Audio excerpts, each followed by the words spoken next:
Throughout the 1990s and into this millennium, the U.S. government blocked the international financial institutions from helping the first democratically elected government in Haiti's history. With few financial resources to maintain control of an impoverished nation, President Aristide frequently spoke out against the embargo. Débloquer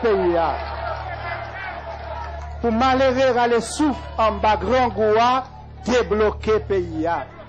Pour qu'il y ait moins chômage, plus travail, débloquer pays a. Pour qu'il y ait élection et non coup d'État, débloquer pays a. And the embargo was the beginning, really, of the end of democratic rule in Haiti, because it was designed by the United States, along with support from Canada and France, to destabilize the government. What you saw as the Bush administration came in was a tightening noose around Haiti, which really, that is to say, almost total embargo and virtually no, not only any assistance going in, but really a fairly sharp embargo that prevented the kind of support coming in that would have assisted Haiti to get back on its feet. Do you think that the U.S. embargo might be responsible for the collapse of Aristide's regime?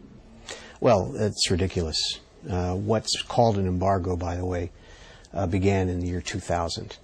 And that was a decision on the part of the Clinton administration to link the dispersal of international financial assistance to Haiti on the reaching of a political settlement that would be a viable, democratic solution to Haiti's problems. However, in April of 2001, the U.S. representative to the IDB wrote a letter to the bank's president. The letter acknowledges that the bank approved 6 loans to Haiti, but concludes, "We do not believe that these loans should be treated in a routine manner, and strongly urge you to not authorize disbursement." According to Brian Concannon, a human rights lawyer who has worked in Haiti for nearly 20 years, the letter violated 2 rules of the IDB charter. First, it was a violation of the bank's internal rules, because once a loan was all set and ratified, there was no process for stopping it in mid-flight.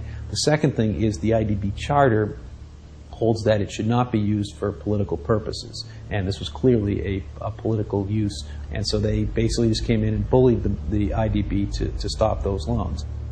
But despite the IDB's unprecedented reversal, the Haitian government was asked to service the debt on the $500 million they never received.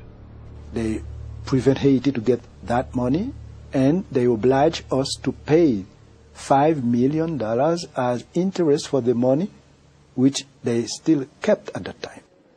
Although the Bush administration continually argues that the United States has given more than $850 million in aid to Haiti over the last decade, Maxine Waters and Jeffrey Sachs, one of the world's leading macroeconomists, point out that none of that money went to the Aristide government. People know that the figure that the chairman and others referred to today of $850 million did not go to the Aristide government. How many people understand that there's a difference between bilateral aid that goes directly to the government and the funding of non-government organizations? How many people understand that?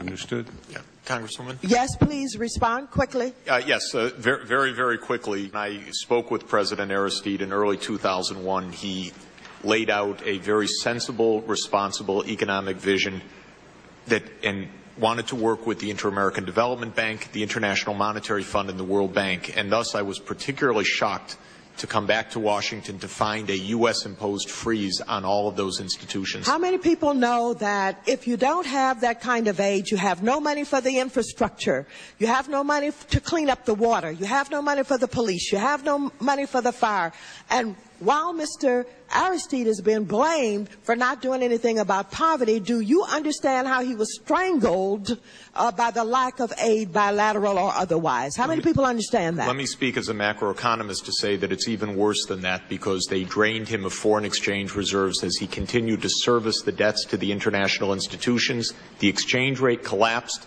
the inflation rose, and the economy collapsed. And that was the deliberate result of the strangulation of aid. But I hope we can get rid of some of the lies and misconceptions about all of this money that has gone to the government when in fact it has not. And I don't want to hear that said anymore. So I just wanted to get that on the record. The gentlelady's time has expired. Thank you so very much. By withdrawing all financial aid, not only from the United States, France, Canada, the European Union, but also the United States using its considerable power in the Inter-American Development Bank, the World Bank, and the IMF, using all of those to create a full-scale economic embargo. So not one penny of money went to the Haitian government between the year 2000 and February 29, 2004. Without shutting off all assistance to the Western Hemisphere's poorest country, it would have not been possible to, to have such a small number of even heavily armed people, sweep through Haiti.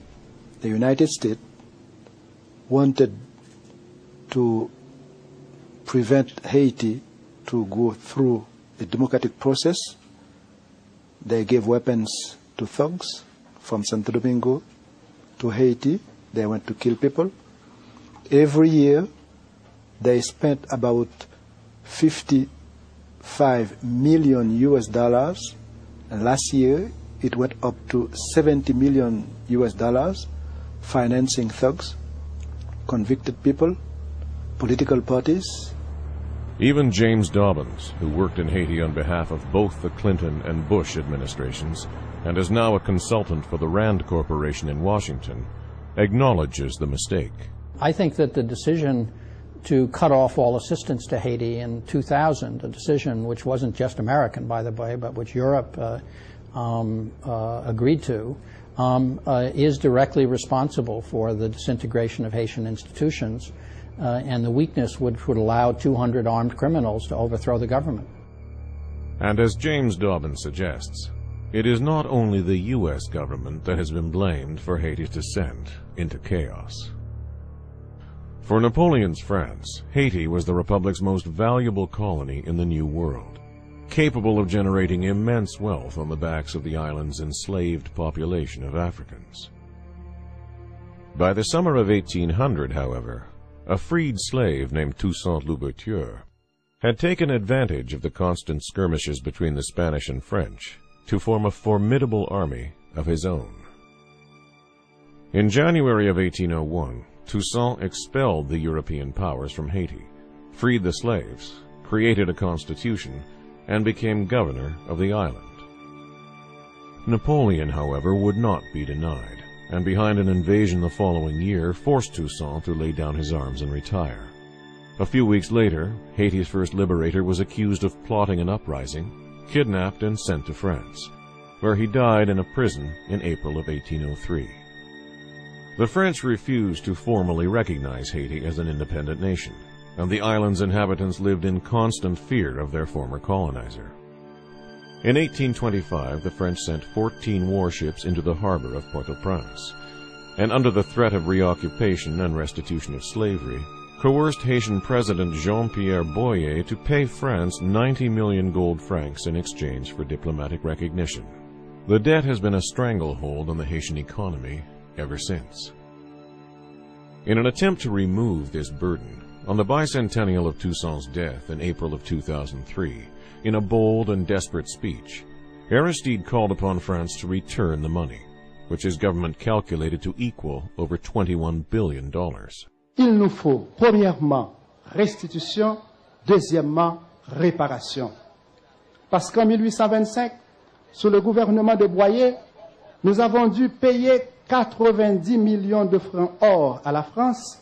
Aujourd'hui, nous réclamons au moins la valeur capitalisée pour l'année 2003, soit 21 milliards 685 millions 135 571,48 dollars US.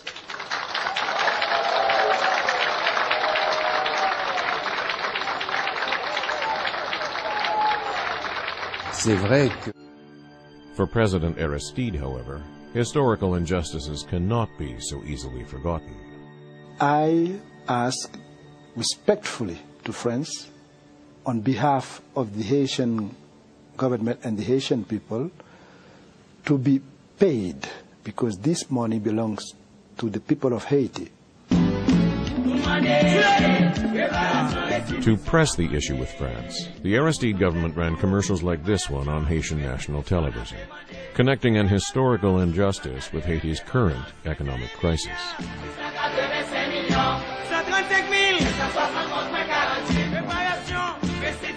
135 000,